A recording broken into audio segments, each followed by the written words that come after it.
This is All Things Nerd Production. What's up, everyone, and welcome back to the Kobolds In The Basement podcast. My name is Chad Hillson. I am your game manager. We are joined with Dave Morris, Dishing out hits in this ballroom blitz. Caster Flamebeard. Schaloan Dysland, Went to the casino not to gamble, but found some ladies that like to ramble. Luminora. and Steven Dysland. Tevin's tossing glasses, and we're kicking asses. Valerian. Perfect. So let's get into it. This is Kobolds In The Basement.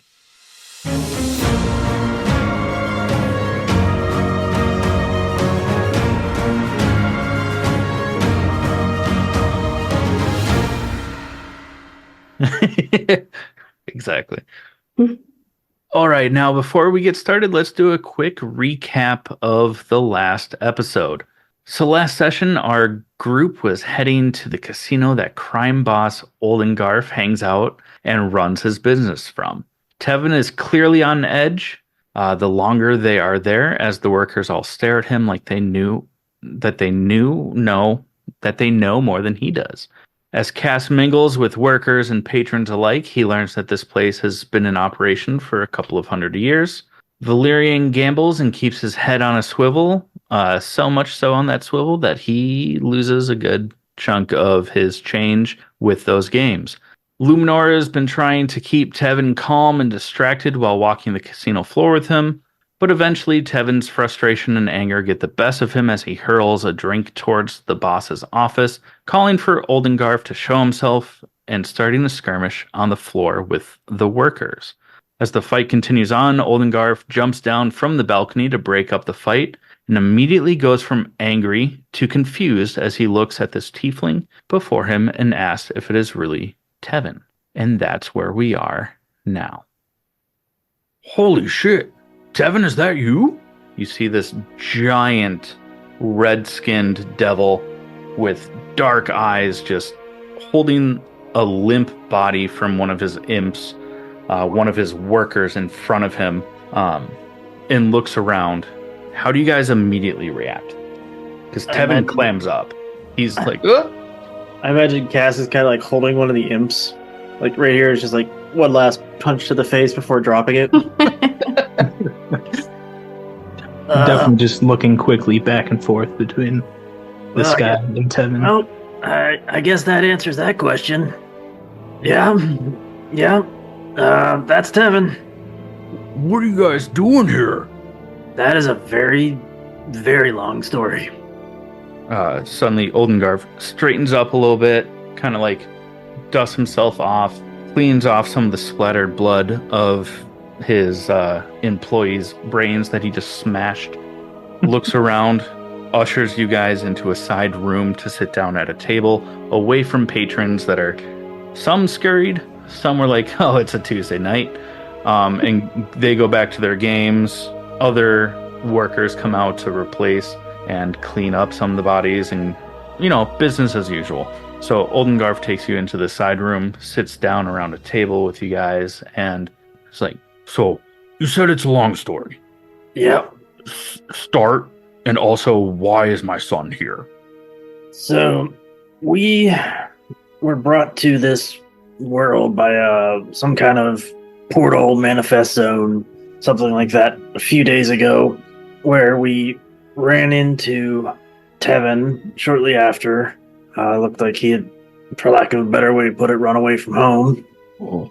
And so we've been keeping him company, and he's been telling us what he knows about this place, since it looks a little like the place we came from, but is very different in many ways. And so we don't know where we are, to be honest, or when we are, depending on, how things happened since last we knew. And we've been trying to find our ways to places to get information and figure out what the heck happened. And Tevin's been, keeping us company and helping us out, and we've been keeping him safe. And when we got to this town, he, let us know that you were here, and we originally came in just trying to get, a little rest, a little information, and then, your, employees obviously recognized him. And then I think he,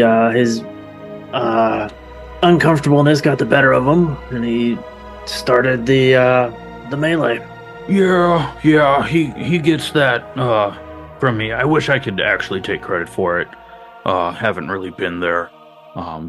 Kind of, and he is Oldengarf is looking at Tevin, and he looks a little sad. He's like, I didn't want this life for him. I have my nature and everything like that, but and his mother didn't want me around because of it. But it seems like despite my absence, he took some things from me. As to when you are, we're about 350 years after the day of mourning. But we're not on the normal plane. So, let's see. We're 50 years from your day of mourning, but you said we're not on your plane, like on our plane of existence. No, we're during the war, the last war. A lot of the nations had safeguards in place, and the nation of Sire, they thought that if they had a group of their most powerful magic wielders and mages and clerics, that since they were landlocked, that if anything were to happen, that they could try and do like a plane shift to protect the innocent people.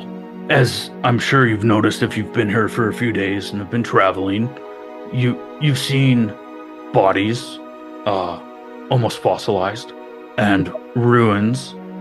It did not go perfectly on the day of mourning. A lot of people still don't know. I still don't know. I showed up a little bit afterwards, but some people were able to fill me in on this. They basically tried to plane shift the entire landmass of Sire to this pocket dimension in Kyber. So we're in Kyber. I mean, yes and no. We're in Sire, or what remains, but in a pocket dimension of Kyber. But we're still only 350 days from the year of mourning, which means one good thing, guys, we didn't get time traveled. We only just got plane shifted. Trippy. The weird thing about this place is that you can't just plane shift in and out. There's several portals that take you to either different pocket dimensions, the astral plane, back to the mortal plane. But you can't. That one. How do we find that one?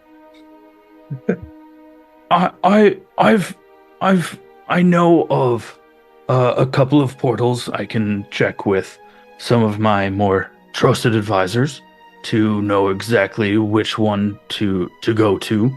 But it might take some time. But what's interesting is that how you guys got here. Well, Because we have people checking out multiple of the known portals. We don't know which ones go where 100%, and no one mentioned any people coming through. the one we came through wasn't stable. It collapsed shortly after we came through. There were some individuals, I believe, who are back up on, well, if we're in Kyber, kind of not. We're kind of still on the sort of near the material plane, but up on the main material plane, they were messing around with stuff. They were Dalkir, who were, I think, up to something and probably trying to bring in reinforcements and stuff from other planes. And so that unstable one might have been their attempt to bring in people. As you mentioned the Dalkir, if all three of you can give me a perception check. I can do that. That is a 2. 9. 2, 9, and an 11. you say you mentioned the Dalkir, and you notice that Oldengarf kind of like looks like more directly with eye contact, but you don't get any sort of sense as to why he reacted to that. And he goes on. He's like, there's been unfortunately over the passing years more people trying to find ways in and out to use this as kind of a passage. And not gonna lie, it's been good for business. Offering protection, getting rich. That's been nice. But, they say I'm a devil, but really I just like money, and I like doing things that I want to do. I don't like taking advantage of the people that are here by no choice of their own, born into this life. I say that as I brought a child into this life, and think that's probably why his mother didn't want me around. Again, Tevin's just sitting there, just quiet, a little bit of a shake and a tremble in him as he's just taking all this in. And Oldengarf goes, but I don't like to take advantage of helpless people. No. What's that? There's one other thing I find really odd. Yeah. And that we noticed is that down here, if it is really down, it's just the reference I have, there's this black stuff that comes from the trees and heads up towards the sky. And we saw something looks kind of similar back up on the surface. Yeah. You must be talking about what we've come to know as the Blythe. The Blythe. Yeah. That's the stuff. It's we're trying to figure out what the heck they're doing with it up there. Well, up there it seemed like they were dumping it into the water. But here it rises in the sky. Yeah, I think that, I mean, we've encountered it before. We've had people be corrupted by it. It's nasty. What is this corruption? Can you describe that for me? A little bit of mindlessness. It also very much depends on the individual and how willing they seem to be towards the substance. For example, one of my used to be very trusted lieutenants, we just called him Franny. He wanted to be in charge. And so he sought out this stuff. And it has not affected him as much as it has affected some random people that just encounter it. I just give Caster just like a quick little glance to the side. Give me a deception check. Ooh, I'm hopefully good at these. 13? Oldengarf rolled a 19 and But looks keep at being a Valerian and 13. goes, what was that? You just like gave him a look. What was that? He smells funny, in case you haven't noticed. Honestly, smells better than a lot of people down here. I said funny, not bad. Give me another deception check. 17. He goes, okay. Weird that you like did that in the middle of like me talking, but like, okay. And he ADD. I know, sorry. So you're saying this Blythe stuff almost brings out the worst or strongest impulses in somebody? Oh, yeah.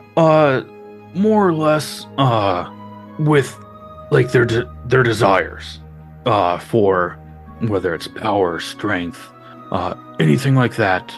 But depending on from what we've seen is, if you can resist it, it sometimes goes your way. Otherwise, it gets stronger. But if you just kind of go with it and let it do what it does, with Franny, for example, he's kind of like, he's taken a lot of my good enforcers and workers and convinced them to follow him instead. But he doesn't seem as mindless as some others that we've seen that just turn into sludge.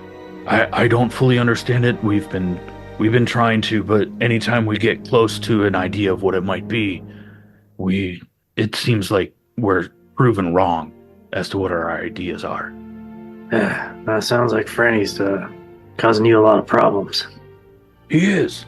And there was one thing I wanted to actually ask you all since you're here, and it seems like I do notice a couple of scars on my son's handsome face. He gets his good looks from his mother, not from me. But it seems like he's learning to fight, and if you guys are protecting him, I can only call it intuition, but want to trust you to do what's right, because you're helping such an innocent and good-hearted boy. He is a very good boy. Would you be willing, while we try and figure out which portal will get you home, help find Franny and stop him, recover some things that he's stolen from us? It's mostly gold. I will pay. I'm not cheap. Would you be willing to help with that? He seems to, anytime we get close to finding him, he seems to disappear, and we don't know where he's going. But he is setting loose these monsters on civilizations, and I've only been able to do so much since he's taken some of my strongest people. Seems like a fair proposition. You help us get us home, and we help you with this problem while keeping Tevin safe. What do you two think? I'm sorry, quick.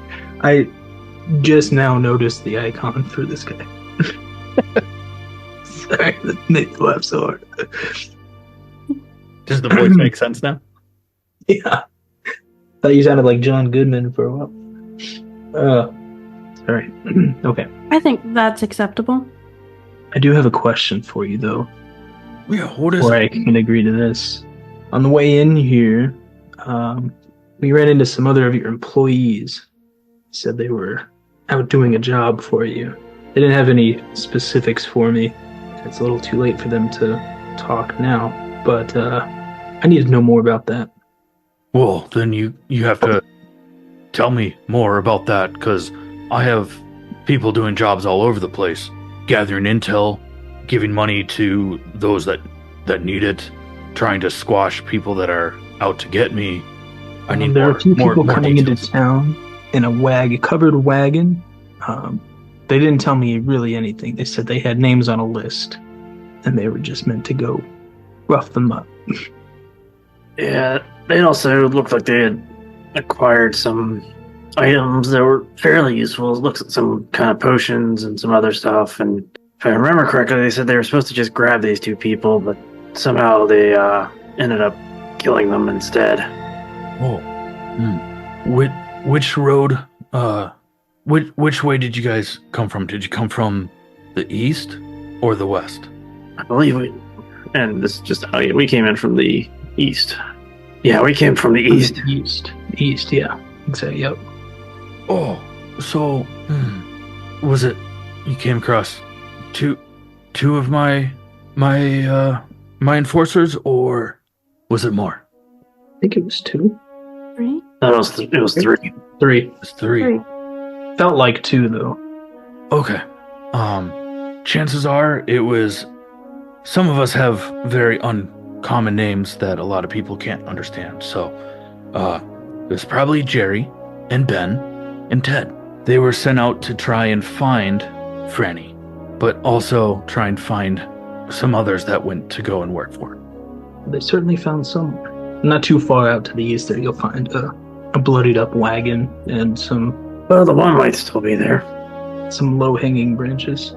Oldengarf stands up, almost like he's angry, just puts a hand on your shoulder and goes, "Oh, been there. And then while he does that, he looks down at your feet and sees those crusty boots and goes, "Oh, yeah, you can keep those. They'll be good in case you have to jump from a not such a low-hanging branch." Yeah, that was definitely Jerry and Ben and their friend Ted, who was trying to find information on Franny. So, unfortunately, a bit saddened that Ted, Ben, and Jerry are all gone, if what you're saying is true, that you left them behind, but they knew what the job entailed.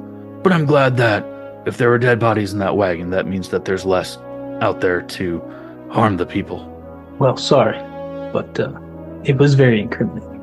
Alright. I get it.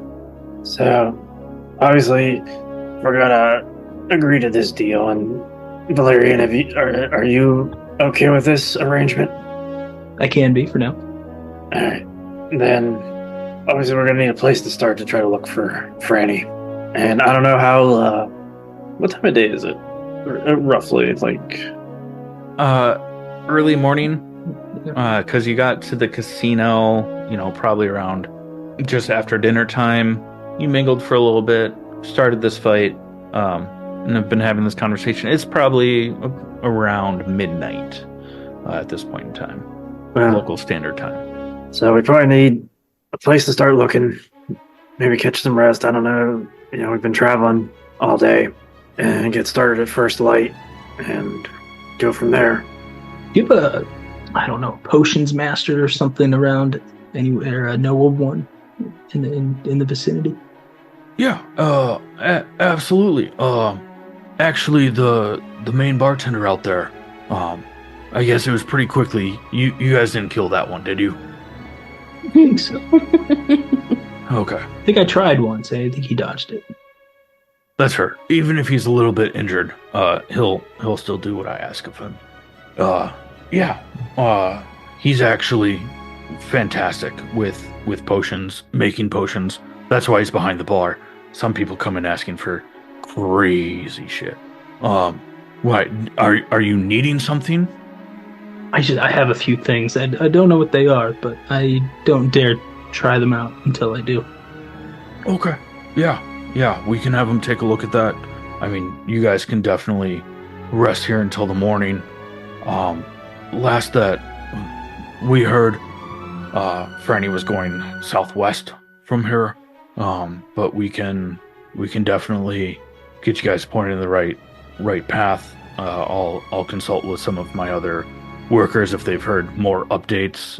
Can't get you an exact map if they're constantly moving, but we can at least get you pointed in the right direction. That's all we need.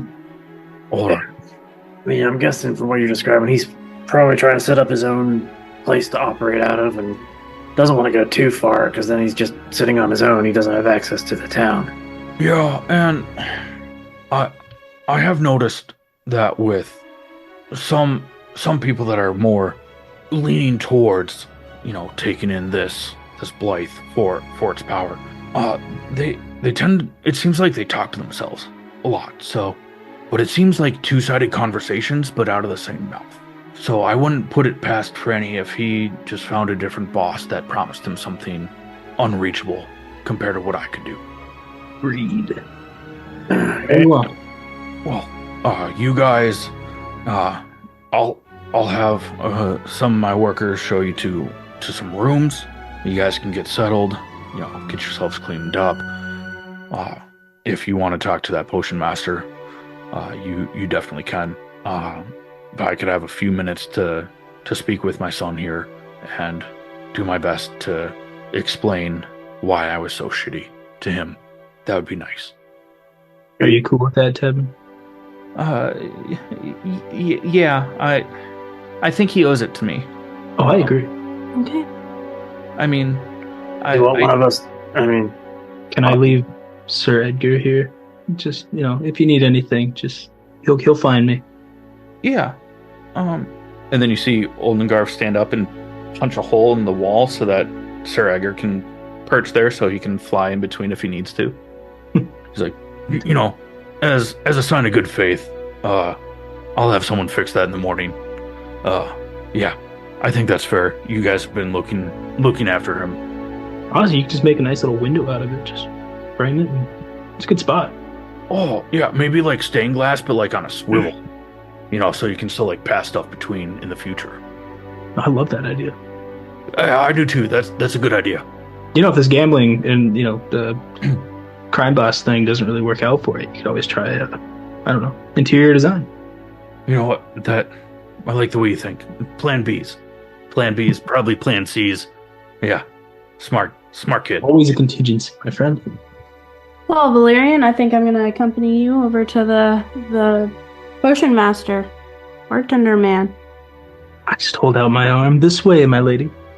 Would you sweep me away? if you need anything, Tevin, just call for us. We won't be far. Thank you. I appreciate that. I think I'm okay, based on how that fight ended so abruptly. I think that I'm safe here. We're gonna come back and Oldengarf's gonna be dead. I think if Oldengarf wanted us, Daddy would have already done it. Well, I don't mean to brag, but I could have done some things. I mean, can I get a sense of like what kind of devil or demon he is? Would that be a religion check? Yeah, unfortunately. Go for it. Oh, why not? You know that he looks like a devil with Yeah. nat 1. That goes to a 0. Yeah, that goes to a 0. A natural 0 on a 1 to 20 die. But yeah, so Tevin sits down across the table from Oldengarf. You know, they close the door behind you. There's just one imp worker standing outside the door. He's basically just there in case anyone needs something. You know, it doesn't look like he's standing guard. He's not holding any weapons or anything. And then When I leave the office, I just say hi to Saddam for me. oh yeah, that's fun. And no podcast listener will understand why. Some might. Some might. For reference, his token looks like Yeah. South Satan Park. from South Park. I thought it would be funny. It is funny. All right. So where is everyone going from there? So Luminora and Valerian, you're heading up to the bar Mm-hmm. to speak to the bartender / potion master. Cass, what are you doing? I'm gonna go with them. Okay. I mean, we kind of know what I'm holding, but we technically never got it identified. Yeah, which one is you? Nobody in our group has that spell. Yeah. Yet. All right. So, you know, the bartender's like, "Hey, how's it going? That was crazy." And then he looks at Valerian and goes, "You shot at me." But he didn't hit you. Yeah, I missed on purpose. If that makes you feel any better. Not really. I was very scared. But you know, here we are. The boss seems to be okay with you, so who am I to disagree? Because you can see clearly what he did to some other people that did with just one hand and their skull. What can I do for you? You need post-fight drinks? Like, what are you looking for? Can you tell me what this is? And I set down one of the bottles of like the glowy orangey liquid that we kind of know what it is, but you know, officially don't. That's right. You do have some actual potions of that as well. He just looks at it and goes, I pull out all 3 of mine and lay them out. And these. well, let's start with the orangey red swirly ones. And he just kind of like pretends to do something, but you just know that he knows exactly what it is. Yeah, it's a potion of fire breath. That could be useful, especially against some of those blight things we've run into. Yeah, they really don't like fire. They sizzle. It Yeah. smells terrible. And that's coming from me. I've smelled hell. I don't have access to fire otherwise, so. Alright. Figure out what he does, and then I might have another question after you look at his potions. Yeah, Mr. Shooty Guy. That's what they call me. So you have the green gray swirly one and the black and palish gray one, right? I have You one said that's 3, gray though. and glowing. I have a dark green, and one that I have listed only as another weird vial. Well, that's a really weird vial, man. It's probably the dark green one. Okay. You know, he's looking over them. He casts, you know, identify. Also, he pops it open, kind of takes a whiff, and he's like, "Okay, so these 2 green ones with the swirls, with where it's like multiple greens swirled all together. Those are potion vials of poison potion vials. Sorry." It's like, really? Yeah. Okay. Potion of poison. They seem a little weak though. Might have been not made by the best of makers there. So they are potions of poison. they last for only 10 minutes versus an hour. Fair enough. Um, What about this great one here? What do we think of that? oh, yeah. Yep. Again, he starts looking at it, examining it, and he says, you know, this one right here is a potion of blindness. Again, this does seem a little bit weak compared to others, and it's actually a potion of blindness and deafness. Nope, that's a spell. That's not the potion. Yeah. Potion of blindness. It lasts, since this one's a little bit weak.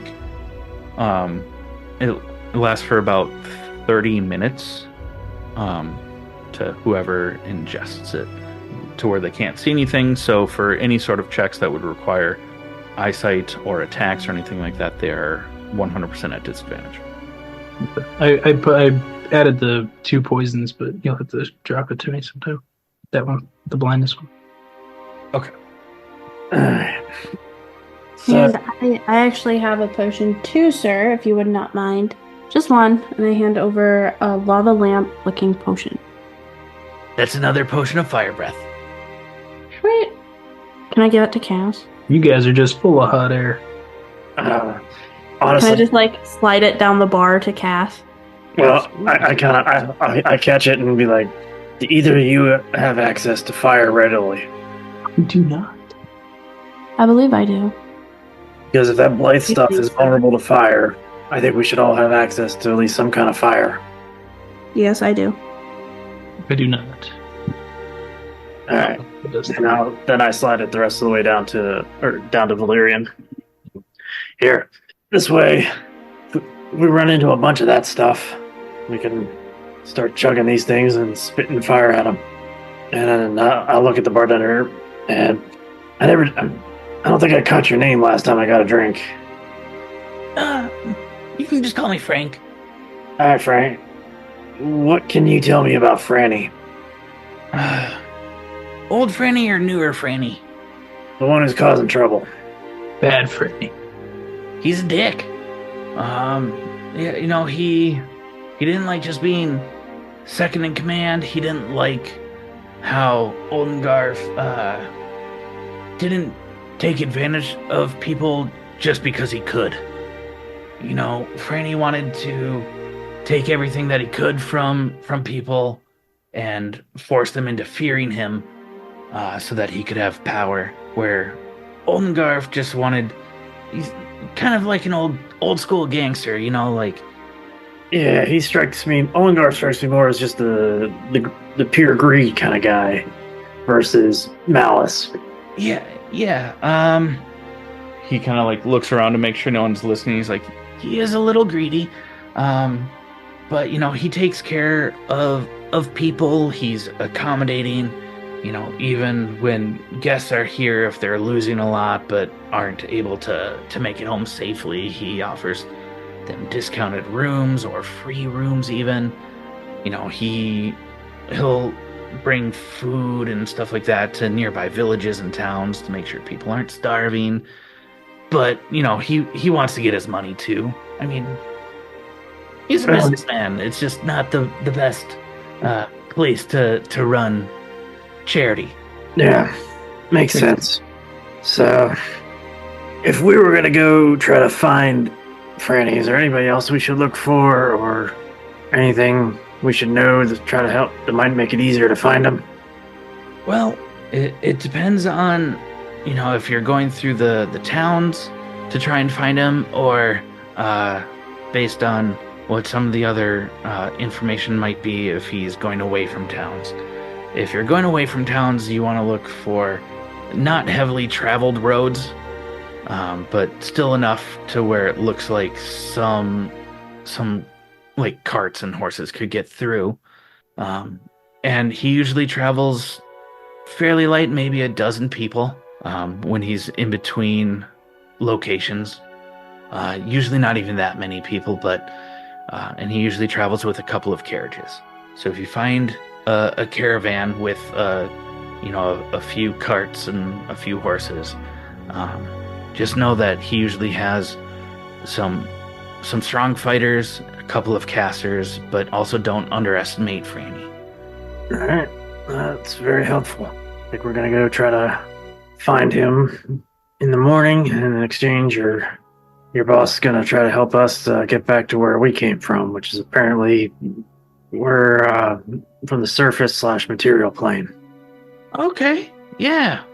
I don't know which portal it is, but there's a few fairly stable portals. One just kind of takes you into like weird pocket places, but there's one I've never needed to go. I like my job. I like getting paid to be here. But yeah. Being shot at. What was that? Being shot at. Well, that doesn't happen as frequently. And he looks at Valerian again and goes, I squint. Being shot at is better than being shot, though. You got some beef now.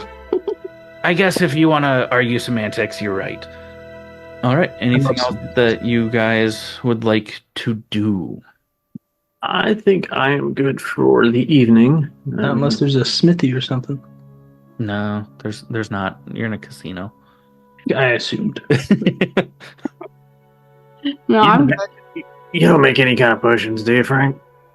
I can do some. What are you looking for? I'm anything that might help me be a little sneakier or quieter. If we're gonna try to find Franny, me and my this armor is a little loud, so anything that might make it easier. You do have that cloak. Yeah, the cloak's not very good though for me. So things that might make it harder to spot me, or things like that. Let me see what I can do.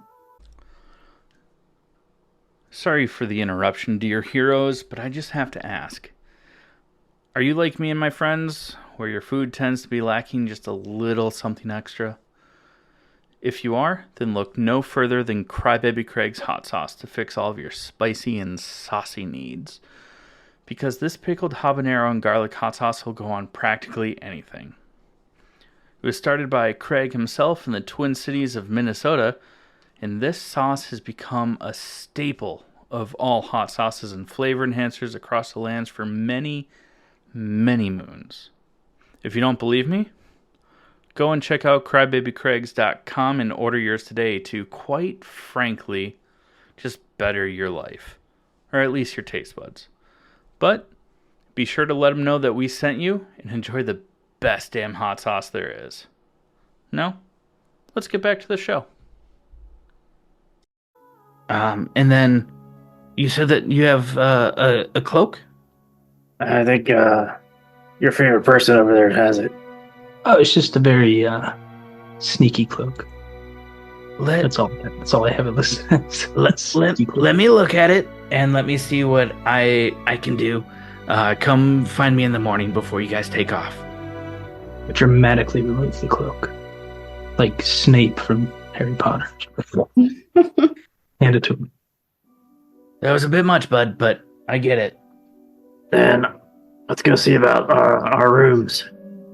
Okay. When in Tiber. Yeah, so you guys definitely, they offer you 3 different rooms. Again, how do I send, in the chat for people about what Potion of Fire Breath is? Because I have it pulled up. Well, yeah, we can just search it in the compendium. Yeah, I did, but it doesn't have an option to, send it or share. Oh, I think you gotta kind of, drag it so it's in the journal first. Oh. Drag it onto the map, and then it pops up in the journal. Show to players. Show to everyone. There you go. Yeah, and then you can share with everyone. Yep. So it should be in your journal now. Yep. Cool. Yeah, You so get you 3 guys... uses of each one. You get 3 blasts out of it before, yeah. Or an hour, yeah. Yeah, 3 shots or an hour before it's gone. Mm-hmm. So I remember when Steve had that.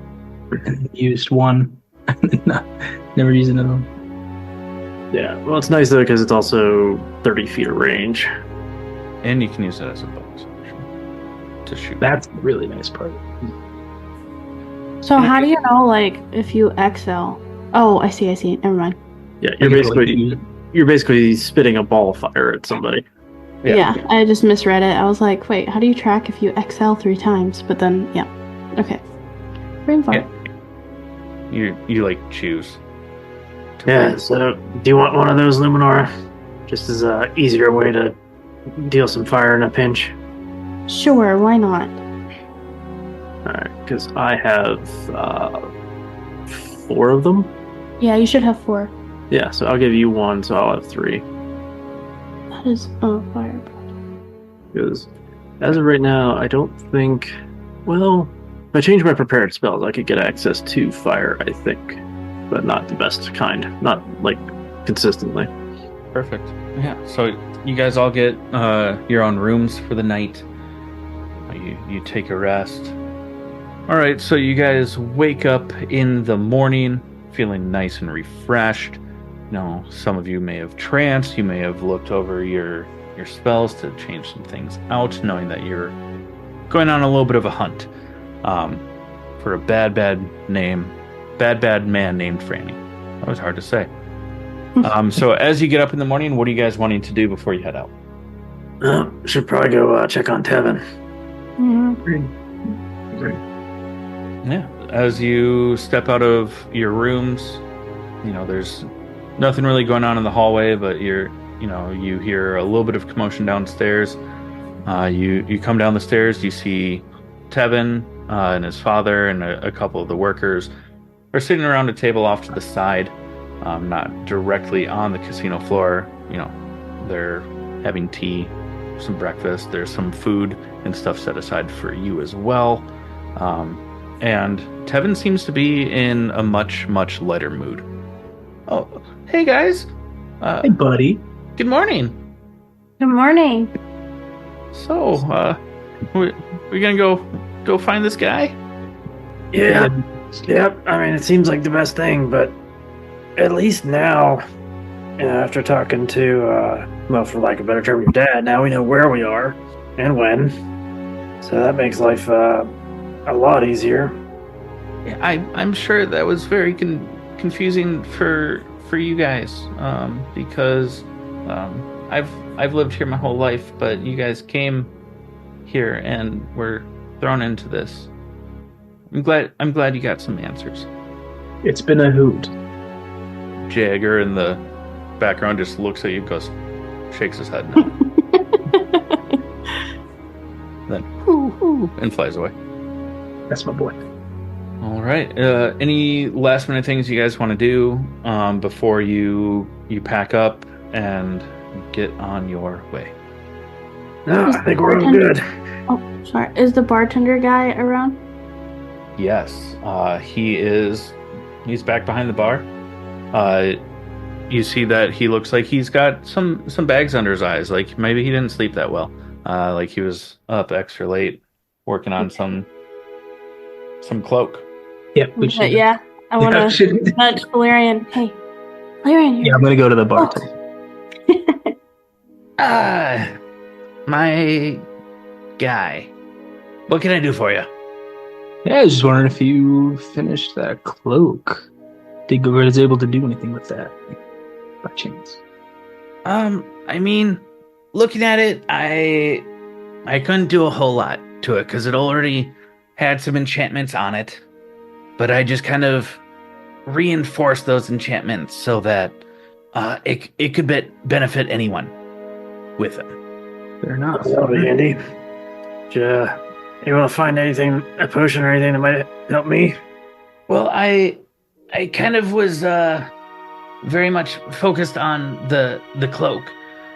So what it can do is it helps cover the sound of whatever's underneath it.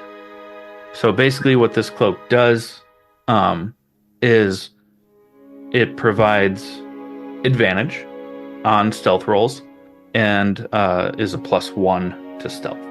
So if Cass wanted to use it, he would no longer be rolling at disadvantage and have a +1 to his rolls. Very nice. If anyone else wanted to use it, they would roll with advantage with a +1. Attunement or no? Not attunement. Not attunement, it's just enchanted. Ready to go. We like that.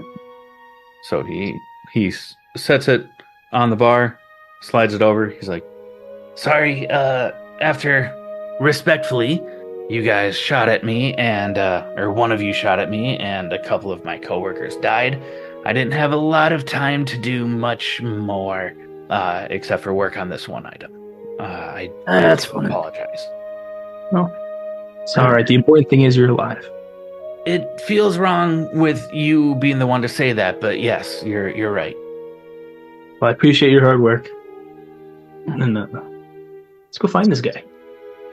All right. Oh, as before I get to the door, I like take a few silvers and like strap them up to a bolt and shoot it towards the guy, but like at the wall, not like at him, just at the wall.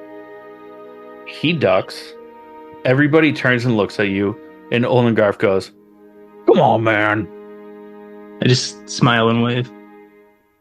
Before we head out, should we check with Oldengarf to see if he had a different update apart from Southwest? Can't hurt to ask.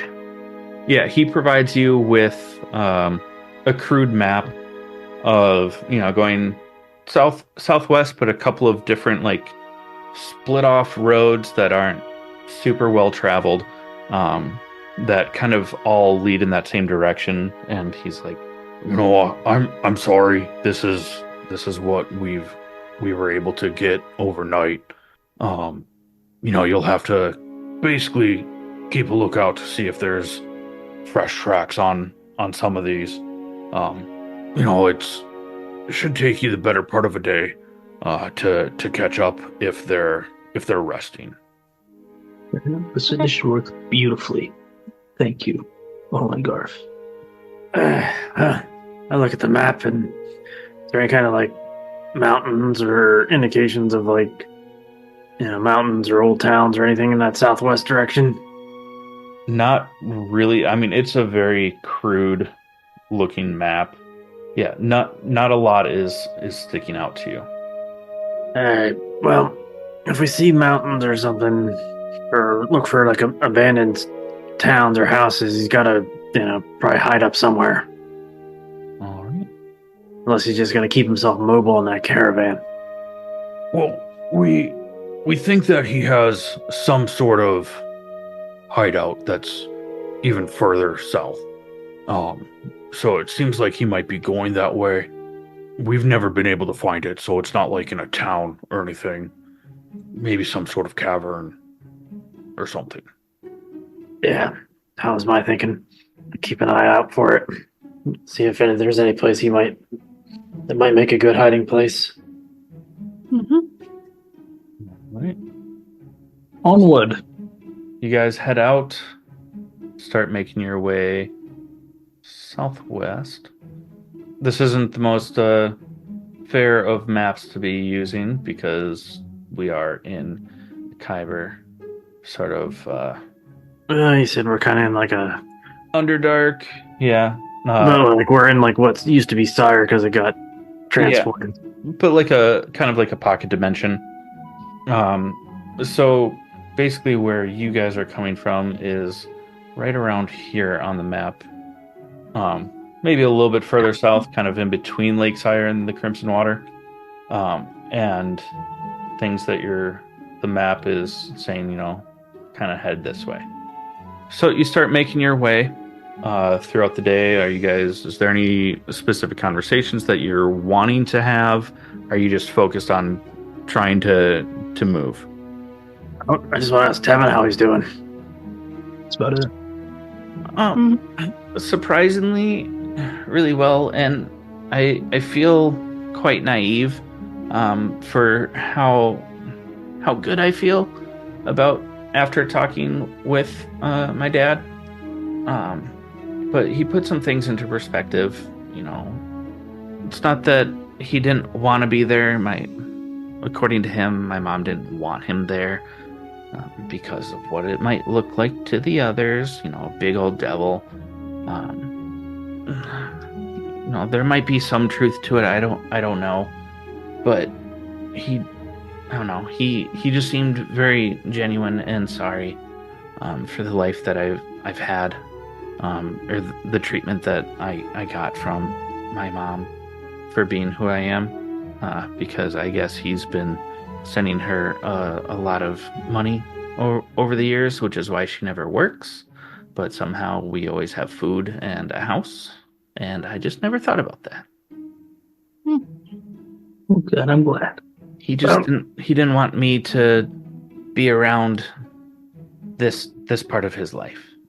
Well, I get that, but it sounds like from one of the stuff you've told us about, you being when you were growing up and people being afraid of you anyway, it might not have been that bad if you'd been here, because as far as, what I normally hear about demons or devils, he's a lot more laid back than most of them.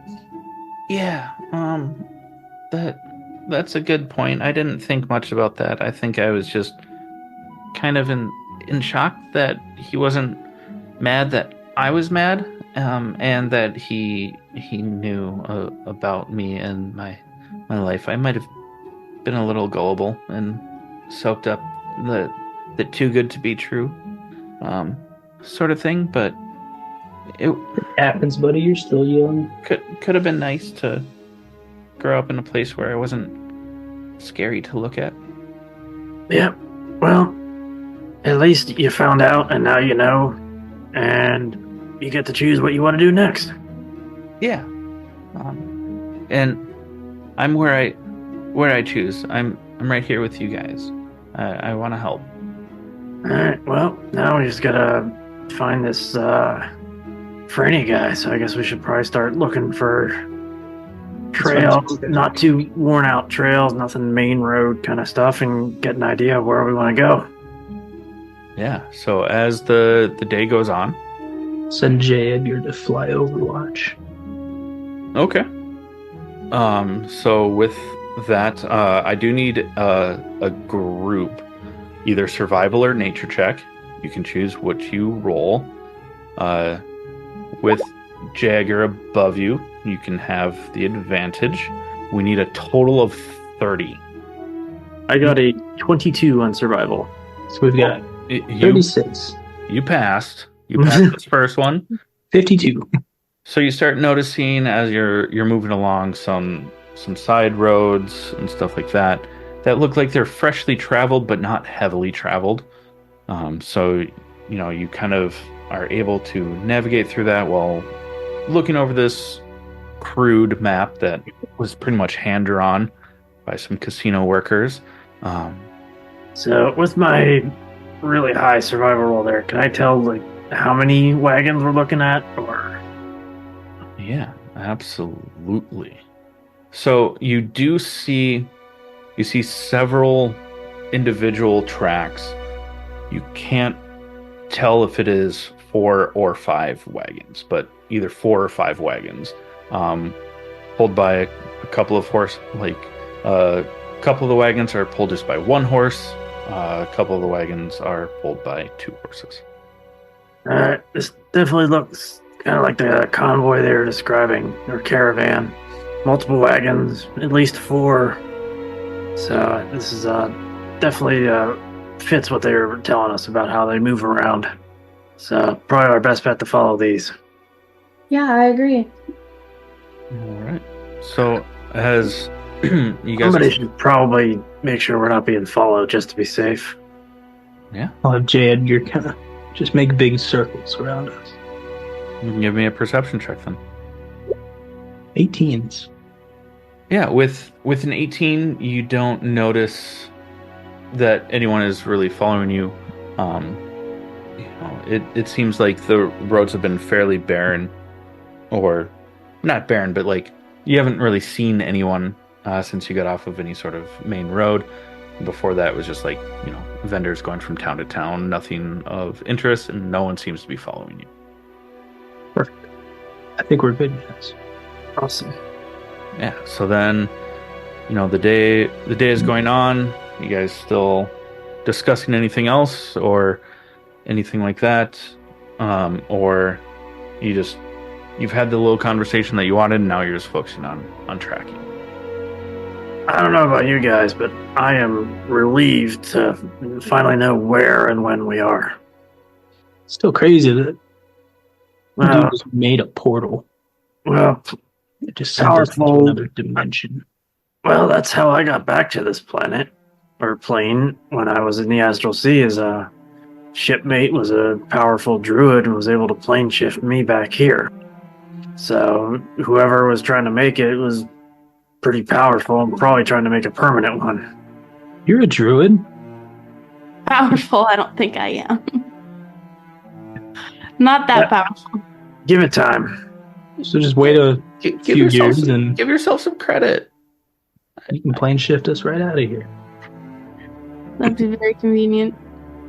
All right, as you guys keep going on, I'm going to need a second either survival or nature check. This time for the group is going to be a DC 40 as a total. 8. Uh-oh. Yeah, well, even if I rolled a natural 20, it wouldn't get us over 40 since... Nat 20s count as double, right? Well, but you still have Jagger flying overhead, do you not? You Yeah. So you would have an you 18. get that 18. Woo! But then my double 22s again. I shouldn't have said anything. I shouldn't have reminded you of, your assistance. But that's double 22s. That's double natural 19s. Yeah, I mean, you're doing good. Just still trucking along. You come across to a couple different forks in the road where you kind of notice where the caravan kind of splits, or doesn't split, but where it deviates from the main road onto another side road, things like that. You've kind of been traveling for, pretty close to a full day. It's about sundown at this point in time, as you've just kind of been making your way, having small little banter, little chats here and there. As the sun's coming down, you do notice these caravan trails split off onto a even more hidden trail. Still wide enough for these carriages to go. You do see some smoke coming out from the tree lines, stuff like that. You hear some voices hushed in the distance and things like that. With it being sundown, you can only assume that they've stopped for the day. How do you wish to approach? Seems like we might have caught up with them. Do you want me to, maybe I can send Jay to go overhead, see if we can get a idea of what we're dealing with here. How many we're dealing with. That wouldn't be a bad idea. So as you send Jagger over, you can just see directly through his eyes. You don't have to roll for anything like that, correct? Yeah, he kind of goes, he kind of just blanks out on us, but then he gets to see and hear through the owl. Okay. So as he's flying over, it's just a little ways down the road. Actually a pretty short jaunt. It's kind of just in a small clearing in the woods. Jagger, as he's flying over, he sees 5 carriages with horses still attached, with a bonfire in the middle. Couple of tents set up, things like that. Do you wish to have him look closer? Just to get a possible head count. Just close enough. Okay. Give me a stealth check. Be using J. Edgar stats, wouldn't it? Mm-hmm. Yeah, from Jagger stats. Yeah, just gotta pull that up. I didn't have that up. Yeah. He's got a +3 to stealth. That's not bad. Just gonna have to roll a d20 and then Add 3. yeah. See, he doesn't have it. Thing for it. That's not good. That's no bueno. That's a 5. Woot woot. I'm so sorry. A 14 hit, Jagger. I mean, kind of. Yep.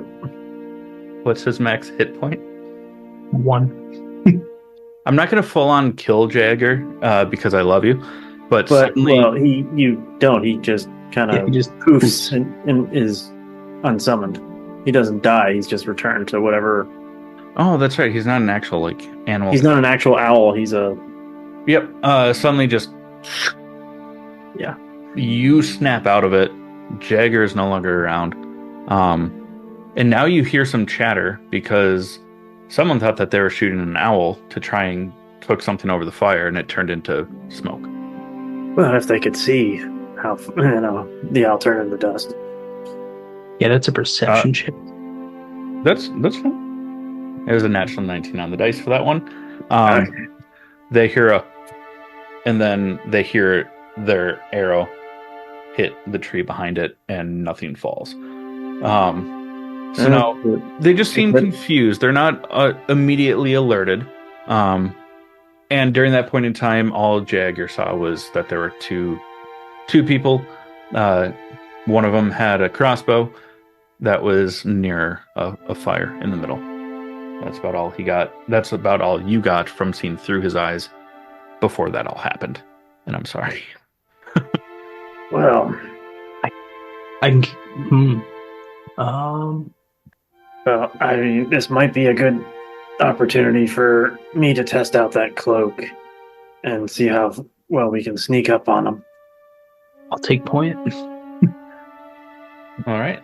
So you guys are gonna sneak up on them? I think so. Yeah, like sneak up and see what we can see, right? Mm-hmm. Okay. I'll go to not like the far end, but just spaced out enough, maybe 20, 30 feet away from Cass and Luminora. All right. So then what we will do here is that we are going to drag you onto this map. You should All right, so before we start sneaking, Chad, I am going to use my channel divinity for Ancestors Recall. Remind me what that does again? I can choose a skill or language or tool and temporarily have expertise in it. Mm-hmm. So I'm going to give myself expertise in stealth. So then you will be rolling... Normally with +6. Nice. But then the cloak gives you an additional +1. And Yeah, so... but I have a -1 normally, so it's kind of... So it's my normal stealth roll +7, effectively. Okay. And instead of taking the disadvantage, you'll take the higher of the two. I would take the first one, because it offsets my disadvantage. Yep, you're right. So I take the first roll, but I have a +7 to it. Well, I have expertise with it. Okay. If everyone can start in this reddish circle, because that's where the opening comes from. All right. Oh, I should probably put Tevin on there, huh? Just make myself as stealthy as possible. He's still with you guys. And Chad probably did not realize I could do that. I forgot. Kind of regretting giving me that cloak. All right. Well, I could have offset the disadvantage another way too. Of course you could have. You're just better at this than I am. DMs make the best and / worst players. All right. So from where you're at, you do see one person. His back is turned to you, but everyone give me a stealth check. 10. 10. Alright, so I got A 10 with a nat one. That's impressive. So I've got a 19 Nice. because I take the first roll and then I add 7 to it. So Yeah. ironically, Cass is the stealthiest of all. Yeah. Unfortunately, that dude immediately hears everyone else coming up because he had a 17 on his perception roll.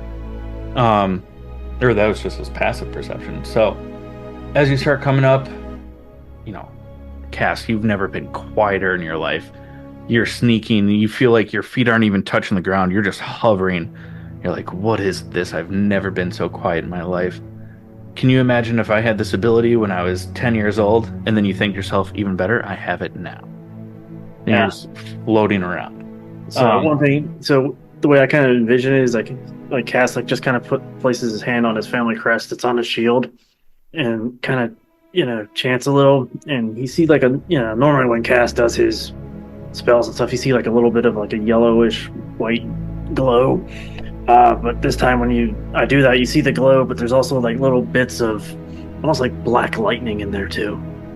You're floating around quiet as a mouse, and then everyone else is just like, he's so quiet, we must be just as quiet. Everyone just like stomping on leaves, stepping on twigs, just suddenly this guy turns around. He yells out to everyone that there's intruders, and I need everyone to roll initiative. Let me see a team. What the hell? It's an 11. That's a 7. 7 of them. Oh, there's the turn. Okay. If I do this right. Yep, that went through. 17. Okay, so so hang on, I just have to add for these. Okay, and then wrong way. Okay, so as you are noticed, suddenly they a couple of them throw, whether it's wine or something, ale, something that's flammable onto the fire, so it lights up the space a little bit more. You start seeing a couple others come running out from sorry, Dave just texted me, you're welcome. Jumping out from tents, a couple of them hopping out from their wagons. They're trying to quickly make sure that the horses are all reattached. But go ahead and you strike first, Luminora. So first question, we don't know who these people are, right? Like, we haven't confirmed anything. Nope, but they all drew swords. And they shot J. Edgar. And they shot J. Edgar, yeah. They shot my fucking owl. Sorry. Do I have to attack? They shot my fucking owl. They thought it was dinner, let's be fair. You don't have to attack. You can ready an action or, I don't know, try and talk to them. But they're trying to get out of there in a hurry while also having weapons drawn. Okay. I'm just gonna use Chill Touch on the guy right in front of us. Okay. Ooh, 27 to hit. with a nat 20. Double nat 20s. Yeet. Yeah, I mean, that definitely hits, so go ahead and roll for damage. So is that 16? Yeah. Okay. Cool. Nicely done. Whoa. Okay, so then that is going Came out swinging. to be a couple of their turns. The one that just got smoked by that, I'm going to move them first. He is going to run up to you, Luminora. But before I actually do his attacks, then this guy is going to hop into one of the wagons. That guy's going to jump into a different one of the wagons. And then he's going to swing his sword on you. I'm assuming that a 7 does not hit. It does not. Cool. Yeah, so then he swings. That's about all that he has. The other ones have gotten into the wagons. They're getting everything situated. Then that is going to be this other set of people here. Can I use my Halo Spores on the guy that came up to us? Yeah. Like to me? Okay. Yeah, that's a reaction. What's the con save? 15? 15. Well, he fails, so that was a 10. So what does he take for damage now? 4? Yep, it's still a d4, so. Okay. It's spores, bitch. He's looking very, very not great. Not quite on death's door, but from a second ago, He just looks so sick. Just like unbridled illness. I love it. So, all of the guys that are holding bows or crossbows is going to hop into their wagons. What is the range for a heavy crossbow gun? Is that 60? Really, really far. Really, really far. Sweet. For a heavy crossbow has like outranges a longbow. What about just a regular crossbow? Like a light one, it's still got like a short range of 80. Oh, I'm thinking Short of hand crossbows that are like super short range. Yeah. Okay. Yeah. So this one right over here is going to just take a shot also at Luminora. I apologize, but with that, I'm assuming that an 11 does not hit. It does not. Cool. Cool. All the other ones they're just readying actions, getting. I know that on the map it doesn't show that there's horses, but we're going to pretend that there is. Getting everything ready to go. They're just kind of leaving a lot of their minor camp things, like they're not packing up the tables, bothering to put out the fire, grabbing sleeping bags, whatever, or even some of the tents that are up. But they're getting ready to go. And then from there, that is going to be Tevin, who is just going to, just from where he is just going to shoot a crossbow at the one dude that's just right there with his little light crossbow. But he misses. He was trying to aim it just perfectly between where Valerian was and Luminora was to get the guy in between. Not quite right. Zips off into the night. And then that is going to be Valerian. That is your turn. Hey, excuse me. I'm so sorry. Okay. Let's say then his thing. I'm going to use my what's it called? My cunning action to disengage with this guy, since I'm technically in his thing there, just to come up to between some of these wagons, and I'm gonna cast.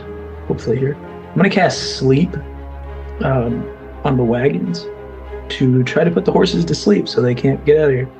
Okay. So 23 hit points of sleep. So it starts with the lowest, which I assume is probably going to be the horses. Say that last bit again. I didn't. It starts like at the lowest, like it. The creature with the lowest hit points would be the first to fall asleep. Correct. Thank you. What? And it's like a 20-foot circle. So I figure I can at least get 2.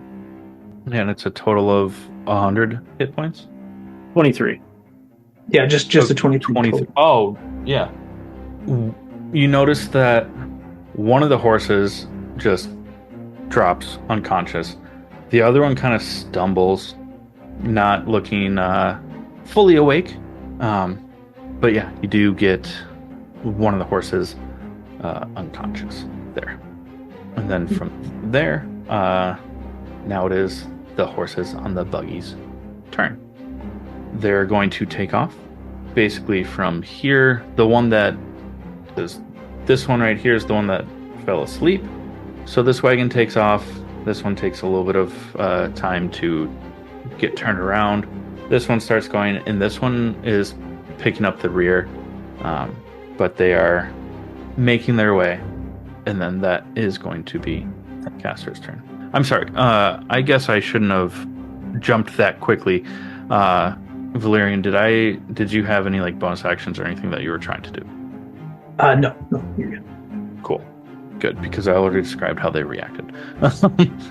Otherwise, I would have felt like such a dick. Yeah, but then, Cass, that is your turn. Alright, so have these these 2 wagons to like the north of me, have they pulled away, or are they just like getting ready? They have started to pull away. I'm just going to move the token for where where that guy is about the back of the wagon. What about the other northern war wagon? They're kind of like over here. Alright, so maybe, about that distance, whatever. Alright. So they're all kind of up to my northeast, about 50 so feet away. Yep. Alright, so what Cass is gonna do, what I'm gonna do, is, alright, we gotta try to stop these guys from getting away. So, I'm gonna go 1, 2, 3, 4, 5, up to here. I think technically that guy would get an opportunity attack if he wanted to take one on me. An 18 doesn't hit. Yeah. Opportunity attack seem Just quite glances futile off my against shoulder you. plate as I run by. And so Huzzah. from here, I'm gonna kind of put my spear into my right hand, hold out the left hand, and I need to do. I'm gonna attempt to freeze the wagons, people, and horse in place by casting Rhymes Binding Ice, which is a 30-foot cone. Okay.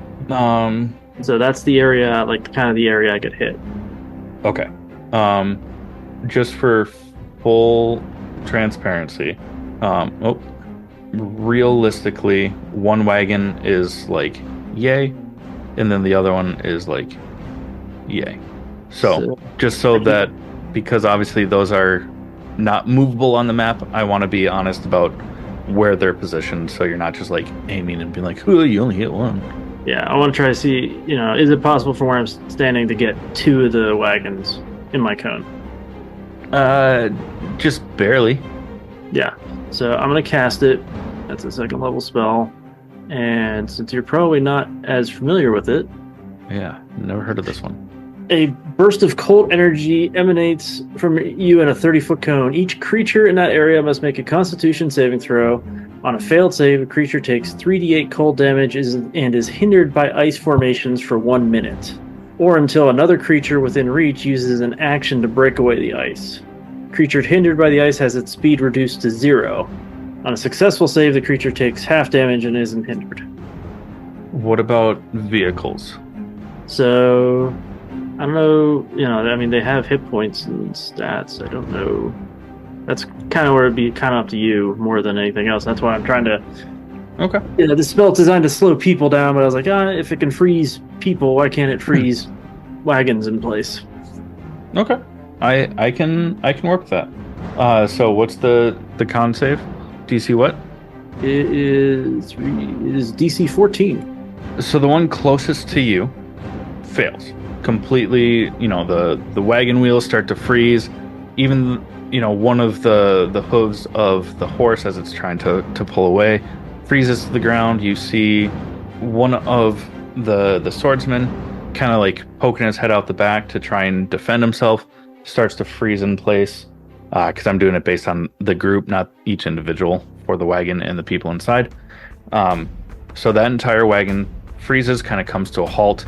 The other wagon does succeed and takes off. Well, the wagon and everything in the cones are all taking 18 damage. Are all taking 18 damage. Yeah, 18 cold damage. Okay. So I don't know what the hit points of a wagon are, but That's a good question. that's Wagon.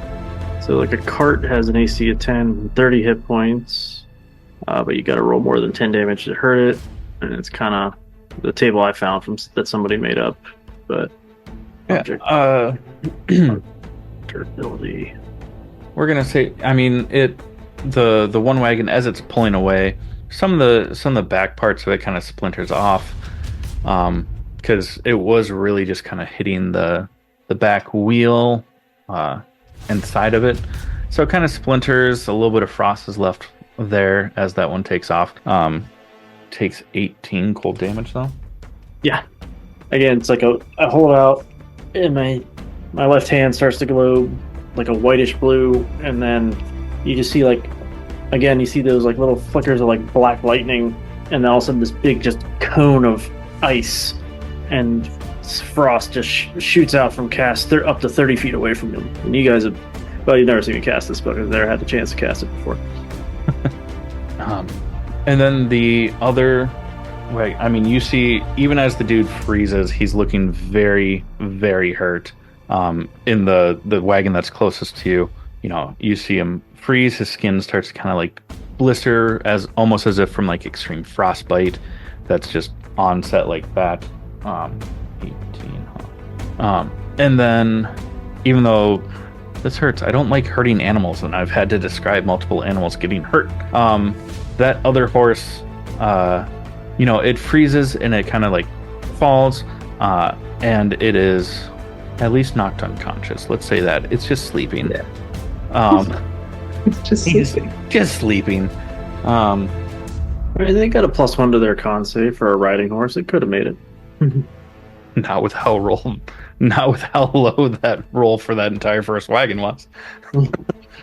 It was not good. All right. So now, just 3 of the wagons are taken off. There is still one wagon that has a horse set up. It is this one down here.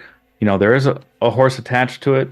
No one's inside of it. No one went to get it. You can only assume that was probably who this dude who is just ready to die job it was. But there is a wagon there. And now we're back at the top of the order with Luminora.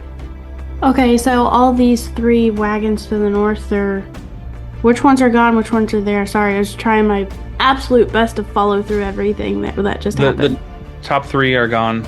This one is frozen, kind of more in the middle here. Mm-hmm. Like there. And then this one's just kind of sitting there. So where's the last one at that's still standing? Or still moving? That's still moving. Yeah, let me find the... So the one to our right is unmanned, has a horse, but doesn't have a driver. And then the one to our northeast is the one that's frozen in place. The one that's in the furthest northeast, the red one, is now off map. The one kind of dead center in the map that is now kind of where the first one was. This blue one that was closest to you is the one that's frozen in the middle. Yes.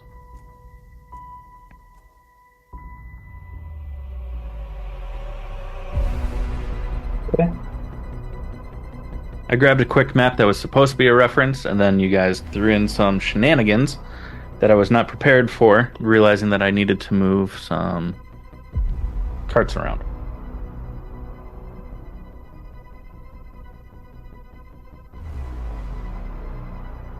There is a dude sticking out of the back of the frozen wagon.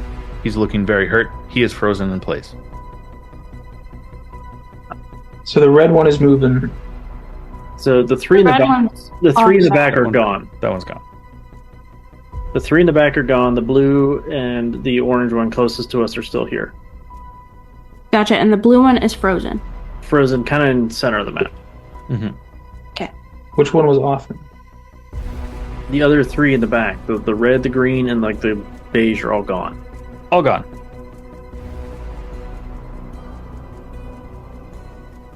Okay, I am going to... This guy in front of me here, he's looking hurt, right? Still? Oh, so hurt.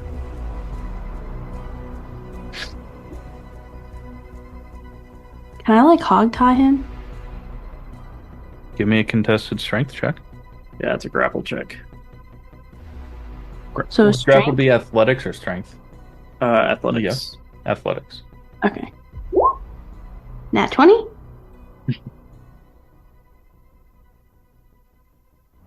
That's lucky because I rolled a natural 19 on the die.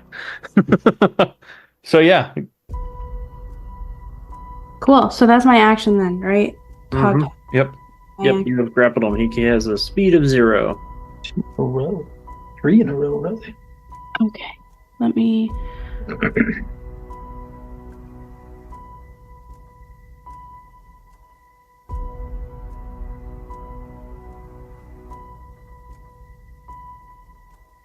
Okay, and last question. Halo of Spores is 5 or 10 feet? 10 feet. Okay. I'm going to move here. Then you're breaking your grapple. Oh, is that how that works? Yeah, you're holding on to them. Oh. Okay, then I'm just gonna stay here, and that's it. Okay. Do you want to use your Halo of Spores? No. Okay. All right, then.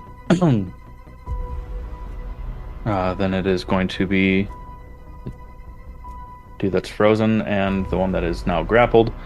So, Schaloan, I need another athletics check, or would it be a strength check to get out of that? So it's her athletics to hold and their acrobatics or athletics to break. 7. Rolled a nat 1. It's fine. Sweet. He's just held. And then to break out of the ice, what was the? They have to spend an action. They have to spend an action, but wasn't there also a check involved? I thought you said No, something. it's just you have to break out of it. They have to spend an action to break themselves out, and then it would be like another action to break the wagon out. Ah, that's quite the bummer. He is going to spend his action to break free out of the ice, and then he's going to run through the wagon and just jump on the back of the horse, which is still frozen And is unconscious. Forgot about that. He's just trying to run, but he can't get very far. He gets to about here. Cool. Good times. And then that will be Tevin's turn, who is going to run up towards this first wagon. He is going to full on cast Animal Friendship onto the horse that is tied to this wagon to try and gain control of the wagon so that you guys can follow the other wagons as they escape. And that's going to be his turn. So then that is Valerian. That is you. Hi.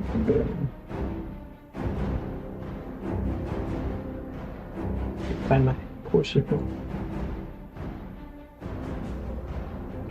Touchpad it is. I'm going to move up. I'm going to run after the guy that's kind of running away.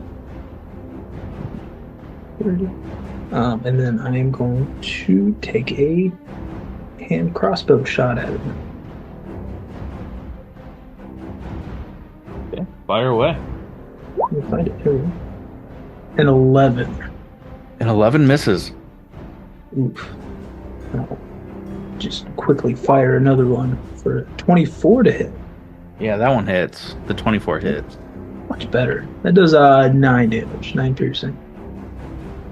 Yeah, as he's running away, the first bolt grazes past him. He's kind of stumbling. He just broke out from the ice. Looks over his shoulder just in time to get a second arrow straight into the forehead as he drops down dead. I blow on my hand crossbow while putting it back in my little hip holster thing. Fantastic. And then that is... From there it goes to the horses, the carriages, however you want to differentiate them. Basically from Tevin casting Animal Friendship, just that wagon starts to turn around. But he's not going super fast because he wants you guys to join. And then that will be Caster. That's your turn. I'll walk back over to where Luminora's got the guy grabbed and be like, "Nah, I don't think you're going anywhere." And I'm gonna try to knock him out with my quarterstaff. Non-lethal. Non-lethal? Okay. That is a 20 to hit. 20 definitely hits. That is 11 bludgeoning. Yeah, you knock him out. It's the point where you hit him so hard that he goes limp. A little bit of blood sprays out of his nose. And you think that you might have hit him too hard, so you have to like lean down and hold your hand in front of his nose to make sure he's still breathing. And then once you realize that he is, you're like, okay, he's alive. All right, well, I think we probably need to chase after those guys and with what wagon we got. So I want to scoop this guy up and then start heading towards our wagon with where Tevin's swinging around to follow. All right. Perfect. So you guys all get onto the wagon. And then once we're in the wagon, I'm going to tie this guy up. I'm gonna tie him up. And yeah, Tevin starts going and he's like, I've never done this before. I'm really sorry. I'll do my best. And that's where we're gonna end this episode.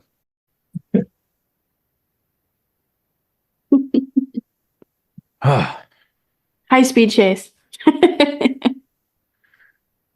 Look, I can't wait to see what. For those of you that are listening, Dave has been the one that's been naming all of our episodes. So I'm just excited for what he's going to name this next episode, where it starts with a high-speed horse-drawn carriage chase. The Foul and the Furious. Eberron Drift. I don't know. Anyways, yeah. If our listeners here like this and would like to support us, I mean, please head over to Instagram, Facebook, even Reddit, Kobolds in the Basement Pod.